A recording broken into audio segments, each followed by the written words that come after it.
The streets of Gotham are dark and grimy, illuminated by flickering neon signs and the occasional street lamp. The camera pans down to reveal Waylon Jones, better known as Killer Croc, walking through the desolate alleys, his hulking frame cloaked in a worn hoodie. He carries a duffel bag slung over his shoulder, his footsteps heavy and deliberate. 7 blocks over, in a city that never forgets your sins, Killer Croc walks alone. No luck today, Waylon. No luck at all. Cut to a small, rundown hotel lobby. The camera follows Croc as he enters, greeted by Tusk, the tusked alien-like desk clerk, who leans casually on the counter. Their conversation begins, laden with the weight of Croc's past and his attempts to rebuild his life. No luck, Waylon? Ask me? It's all bull. You do your time, pay your debts, get paroled, but people only want you to be one way, Tusk says. No matter how I dress myself up, the only thing they'll see is Killer Croc. Croc responds. The camera lingers on Croc's face, his reptilian features betraying a mix of frustration and resignation. He tightens his grip on the duffel bag as if holding on to the last shreds of hope. For Waylon Jones, redemption is a myth. A man who served his country. A man who refuses to go back to being muscle for hire. But in Gotham, the scars you bear, inside and out, never let you forget who the world thinks you are. And you know I'm rooting for you, buddy, Tusk says. I'm starting fresh, Croc responds. Tusk watches him retreat to his room every day, weighed down by another rejection, another reminder that the world isn't ready to forgive. But today Tusk offers something different, a chance to escape if only for a moment.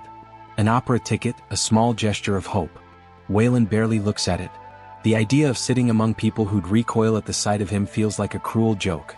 I've got job interviews tomorrow, he mutters as if clinging to the faint hope of normalcy. He turns away, the ticket left behind, just like every opportunity he's been given to live outside the shadows. Alone in his room, the weight of his situation presses down harder. Killer Croc, once a weapon for the Suicide Squad, now reduced to scrounging for scraps of acceptance. Someone out there needs help, he thinks. Real help. And I've got the skills for it. But his gaze falls on a shard of glass, a crude reflection of his past and the world he's been forced to live in. Gotham's so-called civilized parts might be under Bane's rule, but Monster Town? That's his world. The only place that will ever accept him. And it's waiting for him to come back. Determined to leave his past behind, Waylon Jones, Killer Croc, puts on his best suit and steps into the world that has always feared him. His first stop is a supermarket, where he hands in his application with a polite thank you. The manager avoids eye contact, offering a vague, "We'll take your application under consideration." Despite the cold response, Waylon moves on. His next interview is at a hospital.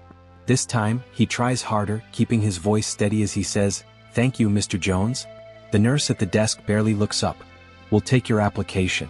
The words are rehearsed, dismissive. The determination in his eyes starts to waver. At the gas station, Waylon's polite smile feels forced.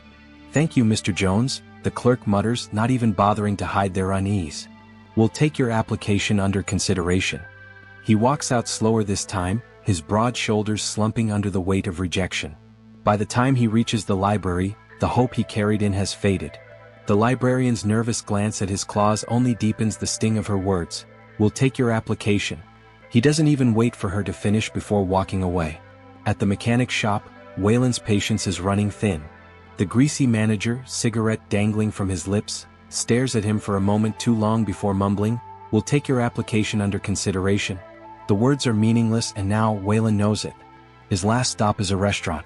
The polished floors and warm lighting are a stark contrast to the icy reception he receives. "We appreciate your time," the manager says, voice dripping with insincerity. Waylon doesn't respond. He turns and walks out, his fists clenched at his sides. Back in his lair, the frustration boils over. "Bastards, all of them," he growls, the anger consuming him. Each rejection was another reminder of the world's cruelty, a world that only sees the monster and never the man. As he sinks into the shadows, the sharp sound of his claws scraping against the walls echoes through the room, a bitter anthem of his isolation. That's it for today's video, guys. If you enjoyed, don't forget to like, subscribe, and share your thoughts in the comments. I see you in the next video.